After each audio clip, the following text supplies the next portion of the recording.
Movie के start में हम एक आदमी को देखते हैं जिसका नाम होता है ट्रेंजियो। ट्रेंजियो उस टाइम एक एयरपोर्ट पर जाता है और जब वो एयरपोर्ट पर जाता है तो हम उसे काफी परेशान देखते हैं। देखने से लग रहा था कि शायद उसकी कोई फ्लाइट मिस हो गई है, लेकिन असल में उसकी फ्लाइट मिस नहीं हुई थी, बल्कि सच तो कुछ और ही था। इसके बाद रिसेप्शन पर जाता है और वहाँ से पूछता है कि वेस्ट जाने वाली फ्लाइट कब निकलेगी। तब उसे बताया जाता है कि 2 घंटे बाद निकलेगी। तभी सुनने के बाद ये टिकट लेता है जिससे कि ये टर्मिनल को क्रॉस कर सकेगा। इसके बाद यहीं पर हमें एक लेडी दिखाई जाती है जो कि अपनी एक फ्रेंड जो कि न्यूयॉर्क में थे उसे वीडियो चेक कर रही थी, लेकिन तभी अचानक से उसकी फ्रेंड बेहोश हो जाती है। अब ये देखकर ये लेडी जो एयरपोर्ट पर थी ये काफी परेशान हो जाती है क्योंकि इस टाइम ये अपने फ्रेंड की मदद नहीं कर सकती। यहाँ पर कुछ लोग टीवी देख रहे होते हैं, लेकिन तभी वो देखते हैं कि एक न्यूज रिपोर्टर न्यूज देते देते बेहोश हो गई है। और सिर्फ वही नहीं बल्कि बाहर और भी बहुत सारे ऐसे लोग हैं जो बेहोश होकर जमीन पर पड़े हुए हैं, लेकिन किसी को भी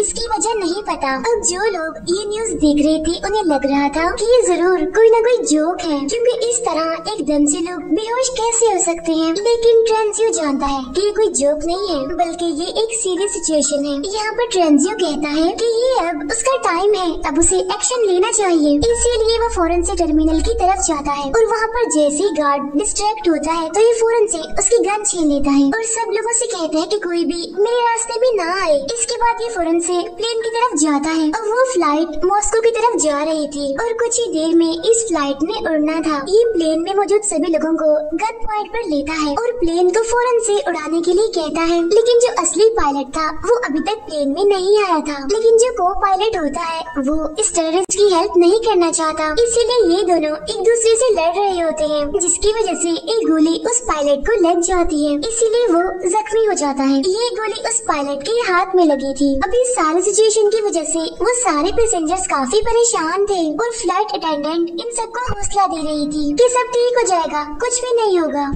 इसके बाद ट्रेंजियो कॉकपिट से बाहर आता है और सबसे पूछता है क्या बोर्ड पे कोई और पायलट है। अब ये सुनकर एक लेडी उठती है जो कि असल में एक रिटायर्ड पायलट थी और ट्रेंजियो के ऑर्डर पर वो आखिरकार टेक ऑफ ले ही लेती है। अब गोली की वजह से प्लेन के एवियोनिक्स टूट चुके थे, इसीलिए कोई भी प्लेन से बाहर नहीं जा सकता था, इसीलिए अब मजबूरन उन सभी को ये सफर करना ही पड़ेगा। इसके बाद ये लोग रिटायर्ड पायलट यानी कि सिल्वी से पूछते हैं कि क्या वजह है कि इतनी इमरजेंसी में टेक ऑफ करवा रहा है, जिस पर वो बताता है कि नेटो में मुझे ऑफिसर असाइन किया गया था और मुझे कुछ ऐसी बातें पता है जो किसी और को नहीं पता। फिर जब बार बार पायलट जिद करते हैं असली वजह पूछने पर तो वो बताता है कि असल में सन रेज डेडली हो चुकी है और अगले दिन के स्टार्ट पर ही सूरज की रेज की वजह से सारे लोग मारे जाएंगे, यहाँ तक कि वो लोग भी जो कि घरों के अंदर होंगे। वो बताता है कि ये तो पहले ही जापान और कोरिया में हो रहा है और अब सूरज का अगला टारगेट ये प्लेन होगा। अगर सूरज की रेज इस पर पड़ गई तो तब इस बात पर वो पायलट यकीन नहीं करते और कहते हैं कि शायद तुम पागल हो। तब ये सुनकर ट्रेंजियो कहता है कि शायद मैं आपको पागल लग रहा हूँ, लेकिन ऐसा है नहीं,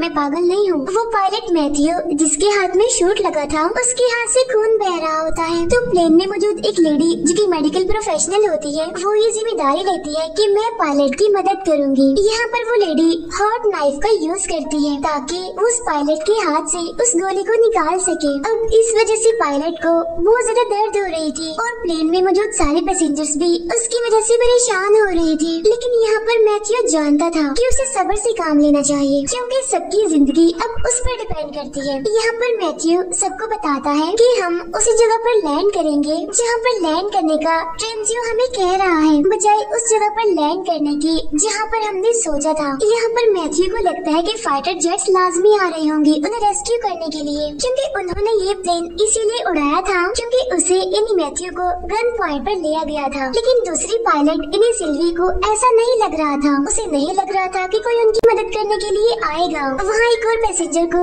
जब ये बात पता चलती है कि सन रेज सबको मार रही है तो उसे इस बात पर यकीन नहीं होता, इसीलिए वो पायलट्स पर शक करने लगता है, यानी कि सारे पायलट्स उनसे झूठ बोल रहे हैं। इस पैसेंजर का नाम अयाज होता है। इसके बाद हम एक और पैसेंजर को देखते हैं जो कि अरबी होता है। ये पैसेंजर एकदम से खांसी करने लगता है और देखते ही देखते बेहोश हो जाता है। अब यहाँ पर अयाज ऐसे प्रिटेंड करता है कि जैसे वो इसकी हेल्प कर रहा है और इसी सब के बीच वो ट्रेंजियो से उसकी गन छीन लेता है। इसके बाद ट्रेंजियो को वॉशरूम में बंद कर दिया जाता है और बाकी सभी पायलट से पूछा जाता है कि आखिर सच क्या है। तब पायलट सबको बताता है कि हम लोग वेस्ट में लैंड करने वाले हैं। वो बताता है कि हमारा प्लेन आइसलैंड में लैंड करेगा क्योंकि ट्रेंजियो चाहता है कि हम वेस्ट में जाएं। तो वहाँ पहुँचने पर पुलिस टेररिस्ट को अरेस्ट कर लेगी और बाकी सब लोगों को आजाद कर दिया जाएगा। वो इन लोगों को सूरज के बारे में भी बताता है। वो बताता है कि ट्रेंजियो को लगता है कि सूरज की रेज लोगों को मार रही हैं। तब इस पर बाकी पैसेंजर्स को भी याद आता है कि उन्होंने भी काफी अजीब चीजें देखी हैं। इसीलिए वो सभी लोग अपनी अपनी फैमिलीज के लिए परेशान होते हैं। तब इस पर पायलट मैथ्यू उन सबसे कहता है परेशान होने की जरूरत नहीं है, मैं एज अ कैप्टन आप सबकी जिम्मेदारी लेता हूँ और मैं आप सभी को बचा लूंगा। इसके बाद हम देखते हैं कि ये प्लेन वेस्ट में पहुँच जाता है और ये प्लेन आइसलैंड में लैंड करने ही वाला होता है। लेकिन तभी वो पायलट देखता है कि यहाँ पर तो पहले ही बहुत सारे प्लेन्स हैं और इतने ज्यादा प्लेन्स होने की वजह से कुछ प्लेन्स तो क्रैश भी हो गए हैं और यहाँ पर लैंड करने की जगह भी नहीं है। लोग भी इधर उधर भाग रहे हैं, जिससे पायलट को यकीन हो जाता है कि ट्रेंजियो सच ही कह रहा था। लेकिन अब क्योंकि इनके पास लैंड करने की कोई और जगह नहीं है तो ये सोचते हैं कि थोड़ा आगे जाकर स्कॉटलैंड में लैंड करेंगे। इसके बाद ट्रेंजियो को वॉशरूम से बाहर निकाला जाता है और उससे कहा जाता है कि सबको इस सिचुएशन के बारे में बताओ, ये मैं कैसे सूरज की रेज सबको मार रही है। ट्रेंजियो कहता है कि मुझे सबके बारे में मेरे सीनियर से पता चला और मैं तो खुद भी नहीं जानता कि ये सब कुछ क्यों हो रहा है और ये सब कुछ कब खत्म होगा। मैं तो बस इतना जानता हूँ कि अगर हमने बचना है तो हमें सूरज से कहीं दूर लैंड करना पड़ेगा, किसी ऐसी जगह पर जहाँ पर सूरज की रेस ना पहुँचती हो। अब यहाँ वही अरबी जो कुछ टाइम पहले बेहोश हो गया था वो अभी भी जिंदा होता है और बड़ी ही मुश्किलों से वो सांस ले रहा होता है। वो बस मरने ही वाला होता है और अपनी आखिरी सांसों में वो सबको बताता है कि मैंने डायमंड्स स्वेलो कर लिए थे। अब यहाँ पर वो नर्स पूरी कोशिश करती है कि किसी तरह से इस आदमी के अंदर से उन डायमंड्स को निकाल दिया जाए, लेकिन उसकी कोशिशें नाकामयाब ही रहती हैं। इसके बाद हम देखते हैं कि ये लोग स्कॉटलैंड में इमरजेंसी लैंडिंग करते हैं। अब ये लैंडिंग काफी मुश्किल थी और प्लेन एक दीवार को हिट करने ही वाला था, लेकिन बड़ी मुश्किलों से कुछ ही सेकंड्स पहले आखिरकार ये प्लेन को रोक ही लेते हैं। अब जैसे ये सारे लोग लैंड करते हैं तो इनके पास बहुत सारे मैसेजेस और बहुत सारे नोटिफिकेशंस आते हैं इनकी फैमिलीज की तरफ से। इंटरनेट पर भी हर तरफ न्यूज चल रही थी जिसमें बताया जाता है कि आधी दुनिया के लोग तो मर चुके हैं सूरज की रेस की वजह से और आधे अभी बचे हुए हैं। ये एयरपोर्ट खाली था क्योंकि लोग यहाँ से भाग चुके थे। अब ये लोग डार्क प्लेस को ढूंढ रहे थे कि कहीं पर भी इन्हें डार्क प्लेस मिले और ये वहाँ पर छुप जाए। जबकि न्यूज में बताया जा रहा था कि अगर सूरज निकलता है तो तब अगर कोई इंसान बंकर में जाकर भी छुप जाए तो वो भी मर जाएगा। अब यहाँ पर इन सभी पैसेंजर्स को भी वेस्ट की तरफ ही फ्लाई करना था, इसलिए ये सारे अपना जरूरी सामान और सप्लाईज को इकट्ठा करना शुरू करते हैं। इनमें से एक आदमी जो कि अपनी वाइफ के पास वापस जाना चाहता था उन सबसे लड़ रहा होता है कि मुझे वेस्ट की तरफ नहीं जाना, इसलिए यहाँ पर उसे अलाउ किया जाता है कि वो वापस जा सकता है। अब इनका अगला स्टॉप था कनाडा और वहाँ जाकर ये अपने प्लेन का फ्यूल दोबारा से भरेंगे और अपने रेडियो को फिक्स करेंगे। कुछ ही टाइम के बाद इंटरनेट ठीक हो जाता है जिससे सभी लोगों को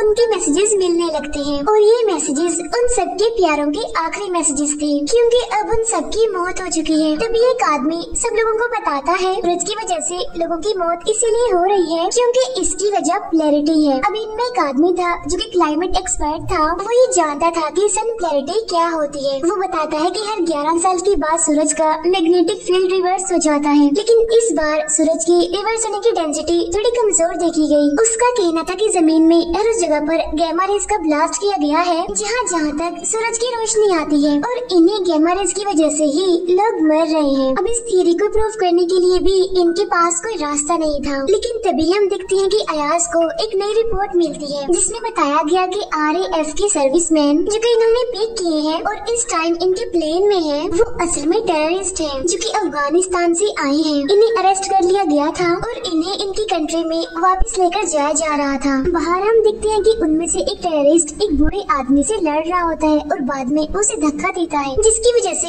उस बूढ़े आदमी की मौत हो जाती है। अब ये बात जब पायलट को पता चलती है तो मेन पायलट ये डिसाइड करता है कि वो उन टेररिस्ट को कनाडा में छोड़कर अपने फर्दर एक दूसरी फ्लाइट लेंगे। इसके बाद ये लोग लैंड करते हैं और अब सूरज निकलने में सिर्फ 2 घंटे रह गए थे। यहाँ पर उन टेररिस्ट को कहा जाता है कि आप रेडियो को रिपेयर करने के लिए यहाँ आसपास कोई शॉप देखें। तब इस बात पर वो 2 पैसेंजर्स को अपने साथ ले जाने के लिए कहते हैं। वो कहते हैं चल ठीक है, हम शॉप ढूंढने के लिए जाएंगे, लेकिन साथ में जेकब और गैब्रियल को लेकर जाएंगे। अब यहाँ पर जेकब को तो सारे प्लान का पता था, लेकिन गैब्रियल को इस बारे में नहीं पता था। फिर जब जेकब और गैब्रियल टेररिस्ट के साथ जाते हैं तो जेकब उन टेररिस्ट को रूम में लॉक करता है और गैब्रियल को अपने साथ लेकर भागना चाहता है, लेकिन गैब्रियल जिसे प्लान का नहीं पता था वो उनको छोड़कर जाना नहीं चाहती थी। जेकब फौरन से प्लेन की तरफ भागता है क्योंकि उसके पास इतना टाइम नहीं था कि वो यहाँ पर खड़े होकर गैब्रियल को उसके साथ जाने के लिए मनाता, इसीलिए वो फौरन से ही प्लेन की तरफ जाता है, जबकि टेररिस्ट उसका पीछा कर रहे थे। यहाँ पर गैब्रियल इस सिटी में रह गई थी और उसके बगैर ही प्लेन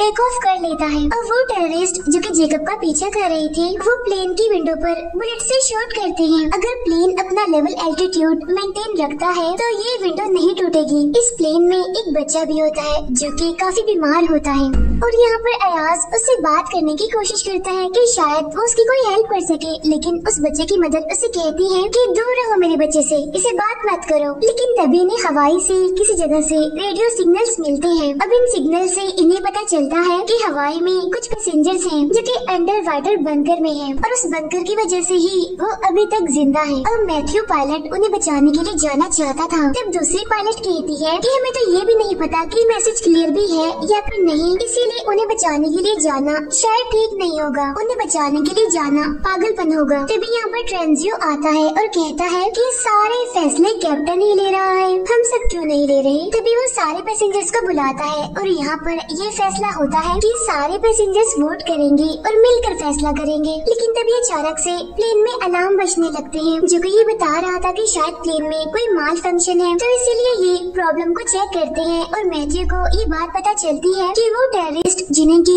ये पीछे छोड़कर आ रहे थे वो तो असल में इन्हें फॉलो कर रहे थे और उनमें से एक टेररिस्ट ने खुद को लैंडिंग गियर से अटैच कर लिया है और अगर वो वहीं रहा तो ये लोग सेफली लैंड नहीं कर पाएंगे। इसीलिए मैथ्यू डिसाइड करता है कि वो स्पीड के साथ चलेगा जिससे कि ऑक्सीजन भी कम हो जाएगी और हाई स्पीड की वजह से वो खुद ही गिर जाएगा। लेकिन यहाँ पर वो ये बात याद नहीं रखता कि इनके प्लेन की विंडो भी टूट चुकी है और जैसे प्लेन स्पीड से चलता है तो प्रेशर की वजह से वो विंडो टूट जाती है। प्लेन में हवा तेजी से आ रही थी और चीजें उड़ रही थी। पैसेंजर्स के लिए वहाँ पर स्टे करना मुश्किल हो रहा था। तब यहाँ पर मैथ्यू जल्दी से प्लेन की स्पीड को कम करता है और उसे लोअर एल्टीट्यूड पे लाता है। फिर हम जेकब को देखते हैं जो कि एक लकड़ी का बोर्ड विंडो के सामने रख देता है ताकि हवा इतनी स्पीड से अंदर ना आ सके। अब यहाँ पर जो बच्चा बीमार था उसके लिए सांस लेना मुश्किल था क्योंकि उसे सांस की ही प्रॉब्लम थी। तब यहाँ पर अयाज को एक प्लान आता है और वो उस बच्चे के लिए एक ऑक्सीजन पाइप का यूज करता है। तब ये देखकर उस बच्चे की मदर को काफी शर्मिंदगी होती है क्योंकि उसने पहले अयाज को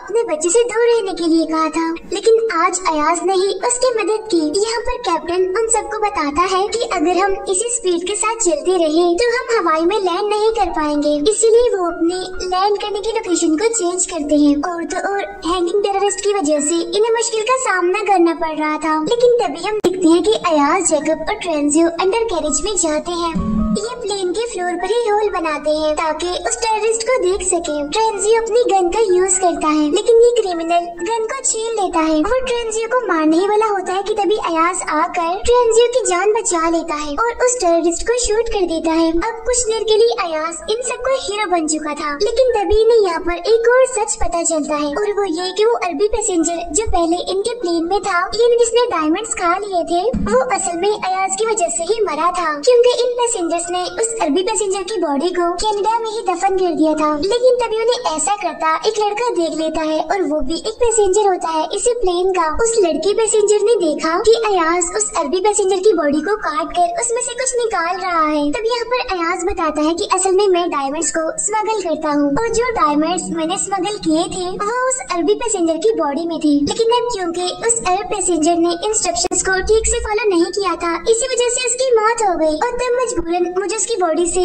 उन डायमंड्स को निकालना ही पड़ा। अब ये सुनकर सारे पैसेंजर्स को अयाज पर काफी गुस्सा आता है और कुछ पैसेंजर्स तो कह रहे थे कि इसको भी टेररिस्ट की तरह प्लेन से बाहर निकाल दिया जाए, लेकिन ज्यादा पैसेंजर्स तो अयाज के हक में ही थे। अब क्योंकि ज्यादा वोट ये थे कि इसे प्लेन में ही रहने दिया जाए, इसीलिए उसे सिर्फ हैंडकफ्स कर दिया जाता है। इसके बाद ये लोग एक जगह पर लैंड करते हैं और वहाँ से ये प्लेन में फ्यूल डालते हैं। अब यहाँ पर हम देखते हैं कि इनके पास जो क्लाइमेट एक्सपर्ट है वो एक बड़ी अजीब बात कहता है कि वो फ्रूट्स जो वो कनाडा से लेकर आए हैं उनका कोई टेस्ट नहीं है, यानी उनका कोई जायका नहीं है। उसका कहना था कि गैमा रेज इतनी स्ट्रॉन्ग है कि उनकी वजह से फ्रूट्स का फ्लेवर भी चला गया, और अगर ऐसा ही रहा तो गैमा रेज फूड का मुकम्मल स्ट्रक्चर ही चेंज कर देंगी, जिसके बाद वो शायद कुछ हफ्तों बाद ही भूख की वजह से मर जाए। मैथ्यू काफी देर से ड्राइव कर रहा था और वो उस क्लाइमेट एक्सपर्ट से कहता है कि हमने उस जगह पर जाना है जहाँ पर सूरज की रेस ना पड़ती हो, इसीलिए इन बातों के बारे में हम बाद में सोचेंगे। फिर हम दूसरी पायलट को देखते हैं जो कि मैथ्यू से कह रही थी कि तुम काफी थक गए हो, अब तुम्हें रेस्ट करना चाहिए, क्योंकि काफी देर से वो प्लेन चला रहा था और उसे अब नींद आ रही थी थकावट की वजह से, और जाहिर सी बात है कि इस वजह से बाकी पैसेंजर्स की जान भी खतरे में थी। अब सारे पैसेंजर्स उसके पास आकर उसे काफी मनाते हैं और कहते हैं कि आपको सोना चाहिए। वो कहता है ठीक है मैं सो जाऊंगा, लेकिन अभी नहीं, बाद में, अभी मुझे प्लेन ही चलाना है। लेकिन तभी इन्हें एक और रेडियो सिग्नल मिलता है जिससे इन्हें कन्वर्सेशन तो ठीक से सुनाई नहीं दे रही थी, बस एक बात सुनाई दे रही थी जिसमें कहा जा रहा था स्टारा 17। अब बहुत जल्द इन्हें समझ आ जाती है कि जो आदमी उनसे बात कर रहा है असल में वो एक एस्ट्रोनॉट है जो कि स्पेस में है। अब ये लोग काफी हैरान थे इस वजह से कि वो जिंदा है, और लग रहा था कि शायद वो जमीन पर मौजूद कंट्रोल रूम से बात कर रहा है। अब ये लोग डिसाइड करते हैं कि ये लोग नेटो के हेडक्वार्टर तक जाएंगे, यानी जहाँ से ये सब कुछ शुरू हुआ। वहाँ मैथ्यू जो कि वॉशरूम में गया था, ये सब लोग आकर देखते हैं कि वो तो बेहोश पड़ा हुआ है वहाँ पर। असल में उसके हाथ पर जो गोली लगी थी उसकी इंजरी पहले से ज्यादा सीरियस हो गई थी, जिसकी वजह से पॉइजन उसकी पूरी बॉडी में ही फैल रहा है। तब इन पैसेंजर्स में से जो नर्स होती है वो कहती है कि अगर हम लोग किसी तरह हॉस्पिटल पहुँच जाए तो मैं इसका ऑपरेशन कर दूंगी। अब दूसरी पायलट जिसका नाम सिल्वी है वो काफी परेशान होती है ये सोचकर कि मैथ्यू के बगैर मैं प्लेन अकेली कैसे चलाऊंगी। तब सारे पैसेंजर्स उसे इंसिस्ट करते हैं कि तुम्हें ट्राई करना होगा, अगर तुम्हें इसका एक्सपीरियंस नहीं है तो फिर भी तुम्हें ये प्लेन चलाना है, क्योंकि अब तुम भी हमारी एक आखिरी उम्मीद हो। यहाँ पर हम देखते हैं कि सिल्वी यूट्यूब पर वीडियोस देखती है जिससे कि वो ये समझ रही है कि उसे कैसे प्लेन को लैंड करना है। अब वीडियो दिखना तो आसान था, जब प्लेन को उड़ाना था उसे लैंड करवाना था तो ये सब तो बहुत मुश्किल था, इसीलिए सिल्वी काफी घबरा रही थी। अब ये लोग लैंड तो करते हैं लेकिन ये लैंडिंग काफी शेकी सी थी, लेकिन किस्मत से सारे पैसेंजर सेफ थे और सारे खड़े होकर सिल्वी के लिए क्लैपिंग करते हैं। फिर टाइम ज़ाया ना करते हुए ये खुद को 3 ग्रुप्स में डिवाइड करते हैं, यानी इन सब ने अलग अलग टास्क परफॉर्म करने थे, जिसमें से कुछ ने तो प्लेन के फ्यूल को रिफिल करना था, जबकि कुछ लोगों ने मैथ्यू को हॉस्पिटल पहुंचाना था, और जो ट्रेंजियो और अयाज थे उन्हें नेटो के हेडक्वार्टर जाना था। हॉस्पिटल में हम देखते हैं कि यहाँ पर बहुत सारे पेशेंट्स हैं जो कि जमीन पर पड़े हुए हैं और सारे के सारे मर चुके हैं। तब नर्स उन सबसे कहती है कि इन्हें देखकर परेशान मत हो और मेन फोकस ये रखो कि हमने मैथ्यू की जान बचानी है। फिर वो बच्चा जो बीमार था उसकी मदर को हम देखते हैं जो कि अपने बच्चे के लिए अलग अलग चीजें जमा कर रही है, जैसे कि दवाइयाँ और वो चीजें जो उसके लिए जरूरी है। उधर हम देखते हैं नेटो के हेडक्वार्टर को जहाँ ट्रेंजियो सबको कंट्रोल रूम में लेकर जाता है। अब इनके पास इतना टाइम नहीं था कि ये सारी फाइल्स को चेक करते, इसीलिए ये सर्वेलेंस वीडियो को देखने का डिसाइड करते हैं कि शायद इन्हें उन वीडियोस में कुछ मिल जाए। तब इनमें से एक मेंबर थोड़ा दूर होता है तो हम देखते हैं कि ट्रेंजियो की अयाज के साथ फाइट हो जाती है। यहाँ पर ट्रेंजियो एक्सीडेंटली अयाज को हिट करता है जिससे कि अयाज बेहोश हो जाता है और उसकी बॉडी से बहुत सारा खून निकलने लगता है। वहाँ इनका एक दूसरा मेंबर जो कि एक रिकॉर्डिंग लेने में कामयाब हो जाता है। असल में इस रिकॉर्डिंग में कुछ ऑफिशियल्स बातें कर रहे थे। ये बातें एक डैम के नीचे बने बंकर के बारे में थी और उसी जगह का नाम था स्टारा 17, यानी सेम वही जगह जिसके बारे में इन्होंने रेडियो में भी सुना था। अब जिस लड़के ने ये रिकॉर्डिंग ली होती है उसका नाम रिक होता है। अब इन्हें जाकर ये बात अपने बाकी मेंबर्स को बतानी थी, लेकिन तभी हम देखते हैं कि ट्रेंजियो आकर रिक को बताता है कि मैंने अयाज को मार दिया है। तब रिक आकर देखते हैं कि उसकी पूरी बॉडी खून में लथपथ है। वहाँ हम देखते हैं कि मैथ्यू की हालत अब पहले से बेहतर है। इसके बाद मैथ्यू को प्लेन में लाया जाता है, बाकी सब मेंबर्स भी प्लेन में वापस आ जाते हैं। ऑपरेशन के बाद मैथ्यू काफी बेटर फील कर रहा है। ट्रेंजियो सबको बताता है कि अब हमें अयाज का इंतजार नहीं करना चाहिए क्योंकि अब वो वापस नहीं आएगा। सभी लोग परेशान थे कि आखिर क्यों अयाज वापस नहीं आएगा। और जब मैथ्यू इंजन स्टार्ट करता है तो ये सारे लोग देखते हैं कि अयाज इनके प्लेन के बिल्कुल सामने था। अब अयाज को प्लेन में ले लिया जाता है और ट्रेंजियो के हाथ बांध दिए जाते हैं। यहाँ पर सिल्वी उन सबको बताती है कि अगर हमारे बल्गेरिया के प्लान ने काम ना किया, यानी डैम में मौजूद उस बंकर में जाने का, तो हमारे पास इतना फ्यूल नहीं होगा कि हम फर्दर किसी और जगह पर जा सकें। और जैसे ये लोग लैंड करेंगे, इनके पास सिर्फ 20 मिनट होंगे जिसमें कि ये भागकर बंकर की तरफ जाएंगे। यहाँ अयाज की तबीयत खराब होने लगती है क्योंकि उसका बहुत सारा खून बह चुका था। यहाँ पर सारे लोग अयाज से पूछते हैं कि ट्रेंजियो ने तुम्हारे साथ ऐसा किया, इसके बाद तुम उसे क्या सजा देना चाहते हो। तब ये सुनकर अयाज कहता है कि मैं नहीं चाहता कि वो मरे, बल्कि मैं चाहता हूँ कि वो हमारे साथ उस बंकर के पास जाए। अब क्योंकि बंकर काफी दूर था तो इसीलिए जैसे प्लेन लैंड होता है तो ये सारे लोग गाड़ियों पर बैठकर बंकर की तरफ जाने लगते हैं। इन सारे पैसेंजर्स को दो ग्रुप में डिवाइड किया गया था, यानी कि दो गाड़ियों पर ये लोग जा रहे थे। इनमें पहली गाड़ी को सिल्वी ड्राइव कर रही थी और दूसरी गाड़ी को ड्राइव कर रहा था अयाज। अब क्योंकि खून निकलने की वजह से अयाज की तबीयत खराब होती है, इसीलिए अयाज और उसके साथियों की गाड़ी क्रैश हो जाती है। लेकिन पहली गाड़ी जिसे की सिल्वी चला रही थी वो काफी दूर पहुंच चुकी थी। सिल्वी जल्दी से एक टर्न लेती है और एक आधे खुले हुए गेट से अंदर एंटर कर जाती है। अब एक पैसेंजर इस गेट को टच भी करता है, लेकिन वो पीछे की तरफ गिर जाता है क्योंकि उस गेट में करंट था। अब इन्हें यहाँ पर ये बात पता चलती है कि इन्हें बटन को प्रेस रखना है जब तक ये सारे पैसेंजर्स अंदर नहीं आ जाते। और बटन प्रेस करना इसीलिए जरूरी है क्योंकि जब तक बटन प्रेस रहेगा तो गेट भी ओपन ही रहेगा। यहाँ पर ट्रेंजियो कहता है कि मैं बटन को प्रेस रखूंगा और तब तक सारे पैसेंजर्स अंदर आ जाएं। यहाँ सिल्वी ट्रेंजियो के हाथों को बांध देती है क्योंकि उसे शक था कि कहीं ट्रेंजियो उन्हें धोखा न दे दे, इन्हें जैसा कि उसने अयाज के साथ किया। वो ट्रेंजियो से कहती है कि तुम्हें तभी आजाद किया जाएगा जब सारे मेंबर्स अंदर आ जाएंगे, यानी कि वो सारे मेंबर्स भी जो कि अयाज के साथ उसकी गाड़ी में थे। ट्रेंजियो के हाथों को बांधकर सिल्वी और बाकी सारे मेंबर्स अंदर चले जाते हैं। उधर अयाज अपने सारे मेंबर्स को लेकर लेफ्ट टर्न लेता है, यानी वो एक डिफरेंट टर्न लेता है और वो एक डिफरेंट गेट से डैम के बंकर में एंटर करता है। अब क्योंकि ये लोग किसी और गेट से आए थे इसीलिए ट्रेंजियो वहाँ पर अकेला रह गया था, जबकि वहाँ पर सारे मेंबर्स अब बंकर के अंदर पहुँच चुके थे। अब इन सभी लोगों को फाइनली मिलिट्री के लोग वेलकम करते हैं और वो इन्हें बताते हैं कि आप सब अब बिल्कुल सेफ हैं। लेकिन ट्रेंजियो तो बाहर ही रह गया था। वो यहाँ पर अपने गॉड से अपनी की गई गलतियों की माफी मांगता है और सूरज को फेस करने के लिए तैयार होता है। अब प्लेन के सारे पैसेंजर्स तो बच जाते हैं, लेकिन सूरज की रेस की वजह से ट्रेंजियो मारा जाता है। और इसी के साथ ही ये मूवी यहीं पर एंड हो जाती है। Thank you for watching.